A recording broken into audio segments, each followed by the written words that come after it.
கிருபையே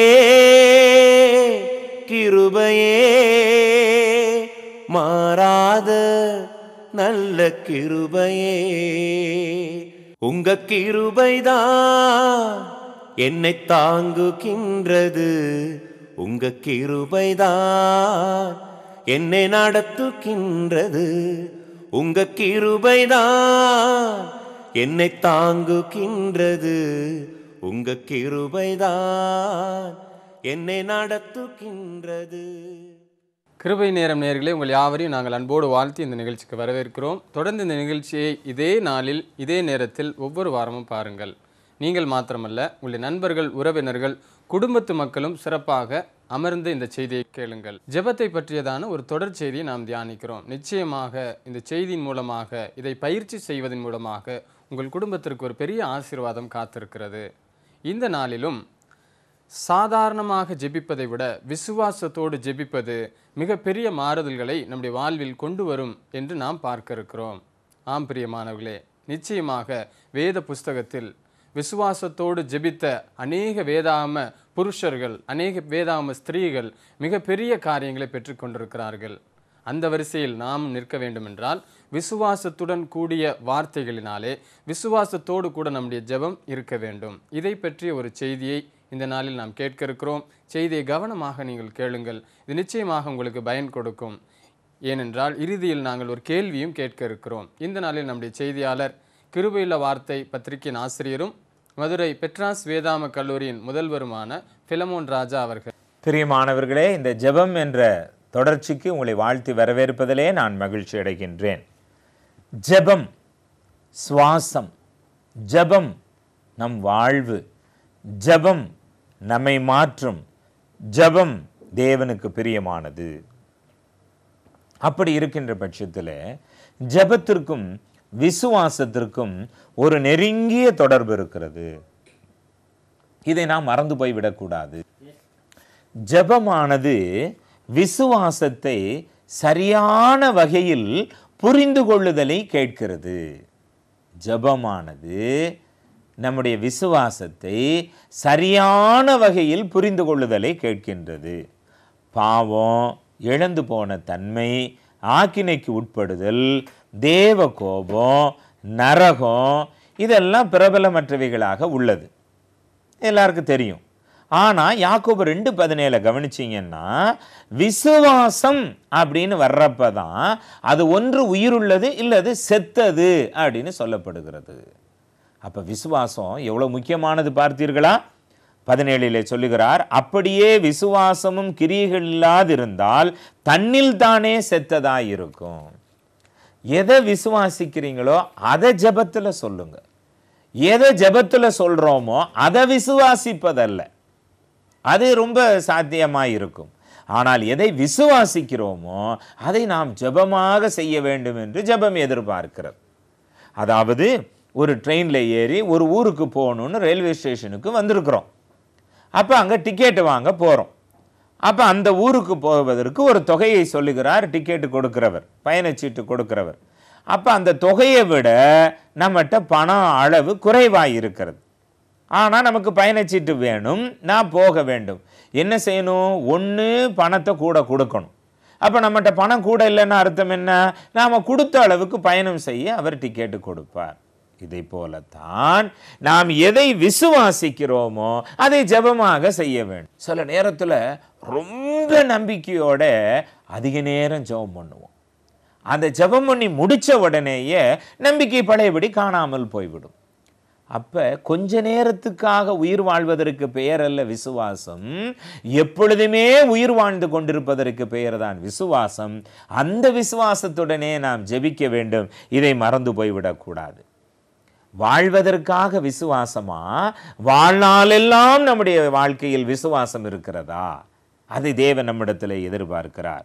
ஏனென்றால் ரோமர் 1:17, கலாத்தியர் 3:11, எபிரேயர் 10:38 வசனங்களை படித்து பார்க்கும் பொழுது விசுவாசத்தினாலே நீதிமான் பிழைப்பான். அப்ப நீதிமான் உயிர் வாழ விசுவாசம் தேவை. விசுவாசம் இருக்கின்ற வரைக்கும் நாம் உயிரோடு இருக்கிறோம். நம்மிடத்தில் விசுவாசம் எப்பொழுது குறைகிறதோ அப்பொழுது நாம் சாக ஆரம்பிக்கிறோம் என்பதை இது நமக்கு அடையாளம் காட்டுகிறது. விசுவாசம் செயல்படுகிறது. எபிரேயர் 11ஆம் அதிகாரம். எல்லாரும் செயல்பட்டார்கள். நீங்க நீந்துறதுனால நீந்த கத்துக்கலாம் இல்லையா? அப்ப ஜெபிக்கிறதுனால ஜெபிக்க கற்றுக்கொள்கிறோம். ஜெபிக்காம ஜெபத்தை கற்றுக்கொள்ள முடியாது. நீந்தும் பொழுதுதான் நாம் நீந்த கற்றுக்கொள்கிறோம் என்பதை மறந்து போய்விடக்கூடாது. ஜெபியுங்கள், ஜெபியுங்கள் என்று உங்களுக்கு நான் நினைவுபடுத்த விரும்புகிறேன். நாம் தேவனுடைய சித்தத்தை நம்முடைய விருப்பத்திற்காக வளைப்பதல்லங்க விசுவாசம். அதாவது இந்த மாப்பிள்ளை வேணும், இந்த வேலை வேணும், இந்த உயர்வு வேணும், இந்த வீடு வேணும், இதை மாதிரி எனக்கு நீர் தாரும், அதை நீர் தருவீர் என்று விசுவாசிக்கிறேன் என்று தேவனுடைய சித்தத்தை நம்ம விருப்பத்துக்கு வளைக்கிறது பெயர் அல்ல விசுவாசம். எனக்கு இது தேவை, ஆனால் நீர் எதை தருகிறீரோ அதை நான் ஏற்றுக்கொள்கிறேன், நீர் தராவிட்டாலும் நான் அதை விசுவாசிக்கிறேன் என்று இருப்பதற்கு பெயர்தான் வேதாகமத்து விசுவாசம். தேவனை வளைக்க பார்க்காதீங்க. நாம் தேவனுக்கு ஏற்ற மாதிரி மாறுவதற்கு நம்மை ஆயத்தப்படுத்த வேண்டும். விசுவாசத்தில் தாழ்மை இருக்கும். தாழ்மையுள்ள ஜெபம் உயர்வை கொடுக்கும்.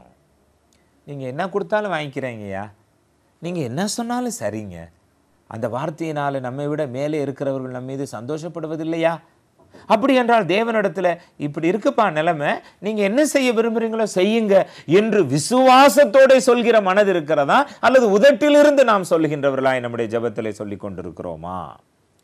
பிரியமானவர்களே, விசுவாசத்தினுடைய மகிமை அதை கொண்டிருப்பவருக்கு அல்ல, அவர் எதன் மீது அதை வைக்கின்றாரோ அதுதான் அந்த விசுவாசத்திற்கு மகிமையை காட்டுகிறது. நான் நம்புறேன் என் தேவன் என் ஜெபத்திற்கு பதில் தருவார், அந்த விசுவாசம் பெருசு இல்லைங்க. என் தேவன் ஜெபங்களுக்கு பதில் தருகிறவர், அதனாலே அவர் மேலே விசுவாசிக்கிறேன் என்று அவர் மீது வைக்கின்ற விசுவாசத்திற்கு பெயர்தான் மகிமை உள்ளது என்பதை மறந்து போய்விடக்கூடாது. விசுவாசம்னா என்ன தெரியுமா? உண்மை நிலை மாற வேண்டும் என்று கேட்க முடியாது, கேட்காது. விசுவாசம் என்பது உண்மை நிலையை அப்படியே ஏற்றுக்கொள்ளும். விசுவாசம் என்பது நேர்மையற்ற தன்மையாக இருக்காது. ஆண்டவரே, நான் ரொம்ப கோபப்படுகிறேன், என்னை மாற்றும், உம்மாலை மாற்ற முடியும் என்று நான் விசுவாசிக்கிறேன் அப்படின்னு ஜெபம் பண்ணிட்டு எந்திரிச்ச உடனே உன்னாலதான் எல்லாமே வீணா போச்சுன்னு வாயமுறியா இல்லையா அப்படின்னு கோபப்பட்டுறோம் பார்த்தீங்களா? அப்ப ஜெபிக்கிறது ஒண்ணு, நம்புறது ஒண்ணு. அந்த மாதிரி சூழ்நிலையில பயிற்சி செய்ய வரும்பொழுது மாறி விடுகிறோம் அல்லவா? நேர்மறை அற்ற, அதாவது நேர்மறையாக மாறி நடக்கிற நிலை உள்ளது அல்ல விசுவாசம் என்பது. விசுவாசம் வித்தியாசமானது. உண்மையான நிலைமையை விசுவாசம் ஏற்றுக்கொள்ளும். ஒரு உதாரணம் சொல்லுகிறேன் பாருங்கள். ஜெபிக்கிறோம், அழுது ஜெபிக்கிறோம், கண்ணீர் விட்டு ஜெபிக்கிறோம், நம்பிக்கையோடு ஜெபிக்கிறோம், ஊற்று ஜெபிக்கிறோம், கேட்டு ஜெபிக்கிறோம், நம்பி ஜெபிக்கிறோம். ஜெபித்த பிற்பாடு நாம் கேட்ட ஜெபத்துக்கு எதிர்மாறா நடந்து முடியுது. மனம் தளர்ந்து விசுவாசம் போய் புலம்பி தவித்து முறுமுறுத்து அடுத்தவருடைய விசுவாசத்தையும் சேர்த்து கெடுத்து விடுகிறோமே, இதுதான் விசுவாசமா? உண்மையை ஏற்றுக்கொள்ள மனதில்லாத இருக்கிற ஒரு விசுவாசம் விசுவாசம் அல்ல. தாவீது அழுது புரண்டு கெஞ்சி கெதறி உபவாசம் இருந்து ஜெபித்தான், பிள்ளை வாழ வேண்டும் என்று சொல்லி. கிறுக்கு பிடித்தவனை போல இருந்தான். உண்மை அவனுக்கு சொல்லப்பட்டது, உன் பிள்ளை செத்து போச்சுப்பான்னு சொன்னப்ப சந்தோஷமாய் தன் வேலையை செய்ய ஆரம்பித்தான். இந்த தைரியம் இருக்கிறதா உன்னுடைய விசுவாசம் உள்ள ஜெபத்திற்கு? நீ எது வேண்டுமானாலும் ஆண்டவரிடத்தில் கேள், அதே நேரத்தில் அவர் எதையும் கொடுக்க அவருக்கு உரிமை இருக்கிறது என்பதை ஏற்றுக்கொள்கிற உண்மையுள்ள விசுவாசம் உள்ள ஜெபம் நமக்கு அவசியமானதாக இருக்கிறது. எபிரேயர் 11ஆம் அதிகாரம் 8வது வசனத்திலே ஆபிரகாமை ஒரு ஊருக்கு அவர் அழைக்கிறார்.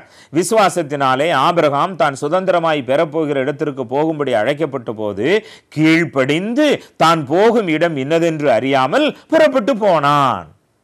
அப்ப வரைபடம் போட்டு, இப்ப 5 கிலோமீட்டர் வந்துட்டியா வலது பக்கம் திரும்பு, 7 கிலோமீட்டர் வந்துட்டியா இடது பக்கம் திரும்பு, அங்க ஒரு கட்டடத்தை பார்க்கறியா அதுக்கு அடுத்து தாண்டி வா, இப்படி அழைத்து கொண்டு போவதற்கு பெயர் அல்ல விசுவாசம்.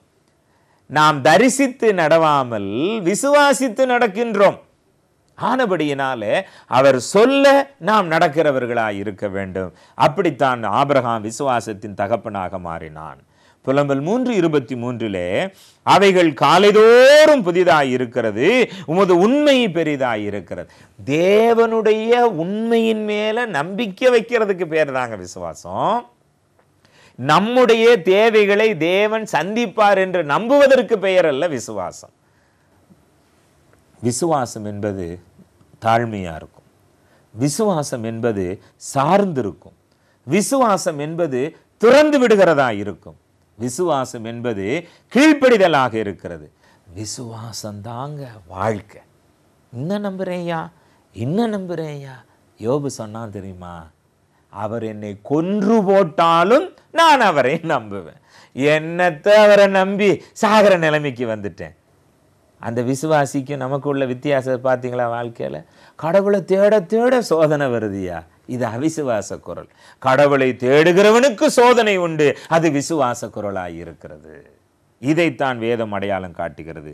நாம் விசுவாசத்தினாலே ரட்சிக்கப்படுகிறோம் அல்லவா, நாம் விசுவாசத்தினாலே பரிசுத்தமாக்கப்பட்டிருக்கிறோம் அல்லவா, நாம் விசுவாசத்தினாலே மகிமை அடைகிறோம் அல்லவா, நாம் விசுவாசத்தினாலே ஜெபிக்கிறோம் அல்லவா. நம்முடைய ஜெபம் என்பது விசுவாசத்தின் குரலாக இருக்க வேண்டும். இங்க என்ன நம்புறியோ அதை சொல்லுங்க வாயில ஜெபத்துல. இங்க உள்ள ஒன்றை வச்சுக்கிட்டு எல்லாரும் கேட்குறாங்க, எல்லாரும் சொல்றாங்க, அதனால நம்புறேன்னு ஒரு ஜெபம் பண்ணுவோம். அப்புறம் அது நடக்கலன்னு நாமளே புலம்ப ஆரம்பித்து விடுவோம். நம்முடைய மனதிலே அப்படியே ஒரு டிப்ரெஷன் டெவலப் ஆகிவிடும். உண்மையை ஏற்றுக்கொள்ள, உன் விசுவாசத்தை வளர்த்து கொள்ள வேதத்தை சார்ந்திருக்க நீங்கள் கற்றுக்கொள்ள வேண்டும். விசுவாசம் என்பது சுயத்துக்காக மரித்து தேவனுக்காக முற்றிலுமாக ஒப்பு கொடுப்பது. ஒரு பிள்ளையை கொடுத்தாரு, வச்சுக்கப்பான்னாரு, திடீர்னு கூப்பிட்டாரு, அந்த பிள்ளைய பலி கொடுத்துருன்னாரு. யார்ட்டையாவது சொன்னா தேவ சித்தம் நடக்காம கெட்டு போயிருமோன்னு பிள்ளைக்கே சொல்லாம கூட்டிட்டு போய் வெட்ட வந்தான் ஐயா. அப்போ உனக்குன்னு தேவன் என்ன கொடுத்தார்? வேலையை விடு, பிள்ளையை விடு, மனைவியை விடு, பதவியை விடு, பணத்தை விடு, வருமானத்தை விடு, உன் உடையை விடு, உன் வாழ்வை விடு, எதையும் நீ ஆண்டவருக்காக விட்டு விட்டு அவர் மேலே நீ வைத்திருக்கிற விசுவாசத்தை மாத்திரம் பிடித்துக்கொள். அதுதான் கிரியை செய்கிற விசுவாசம். அதனால எல்லாத்தையும் விட்டுட்டு ஓடி வாங்கன்னு இவர் பிரசங்கம் பண்ணார் அப்படின்னு போய் தப்பா பேசாதீங்க. நீங்க உண்மையிலேயே விசுவாசம் உள்ளவர்களா இருப்பீர்களே என்றால் வேலை போனாலும் ஸ்தோத்திரம், பணம் போனாலும் ஸ்தோத்திரம், பதவி போனாலும் ஸ்தோத்திரம், அழகு போனாலும் ஸ்தோத்திரம், வியாதி வந்தாலும் ஸ்தோத்திரம், எது வந்தாலும் நன்மைக்கு. ஆனா தேவன் மேலே நான் என்ன வைத்திருப்பேன்? விசுவாசம் வச்சிருப்பேன். ஆண்டவரை ரொம்ப நம்பி இருந்தேங்க, ஒண்ணுமே நடக்கலைங்க. இதற்கு பெயர் அல்ல வேதாகமத்து விசுவாசம். தேவனை பற்றிய நமது உண்மையான கருத்து விசுவாசம் உள்ள ஜெபமாய் இருக்க வேண்டும். நமது ஜெபம் என்பது தேவனை நம்பக்கூடியதாக இருக்க வேண்டும். உண்மையான விசுவாசம்ன்றது என்ன தெரியுமா? எல்லா ஜெபங்களுக்கும் நாம விரும்புகிற பதில் கிடைக்காது. விசுவாசம் என்பது எந்த பதிலை தேவன் கொடுத்தாலும் அதை ஏற்றுக்கொள்ளக்கூடியதாக இருக்கிறது. சில நேரத்தில் விசுவாசம் எப்படி இருக்கணும் தெரியுமா? பதிலே கிடைக்காட்டியும் தேவனை நம்புறாங்க பார்த்தீங்களா? அதற்கு பெயர் தான் விசுவாசம் என்பதை மறந்து போய்விடக்கூடாது.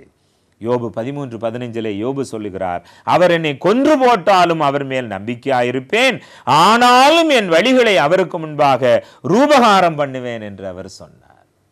போயிட்டு போதுப்பா, போது, என்ன போனாலும் போயிட்டு போகுது, நான் அவரை மாத்திரம்தான் நம்புறேன். பரிசுத்தமான தேவனுக்காக எதையும் இழக்கின்ற அளவுக்கு நமக்கு தைரியம் வேண்டாமா? அதுதான் விசுவாசம். ஜெபம் என்பது முரட்டுத்தனமாகவோ அல்லது சுயநலமானதாகவோ அல்ல. அதை அவரிடத்தில் கேளுங்கள். அவரிடத்தில் கேட்க உங்களுக்கு எவ்வளவு உரிமை இருக்கிறதோ அதே போல அவர் கொடுப்பதையும் ஏற்றுக்கொள்கின்ற உரிமை உங்களுக்கு உண்டு என்பதை நினைவுபடுத்துகிறேன். ஜெபம் செய்வோம். ஜெபிக்கின்ற விசுவாசத்தை எங்களுக்கு தரும்படியாகவும் கீழ்ப்படுகின்ற ஜெபத்தை நாங்கள் செய்கின்ற பலத்தை தரும்படியாகவும் இடத்தில் கேட்கின்றோம் பிதாவே. வாழ்க்கை நிறைந்த ஜெபம் செய்கிறவர்களாய் இருக்க எங்களுக்கு உதவி செய்யும். ஜெபத்திற்காக விசுவாசிக்கிறவர்களாய் இல்லாமல் விசுவாசிக்க நாங்கள் ஜெபம் செய்கிறவர்களாய் இருக்க எங்களுக்கு உதவி செய்யும்.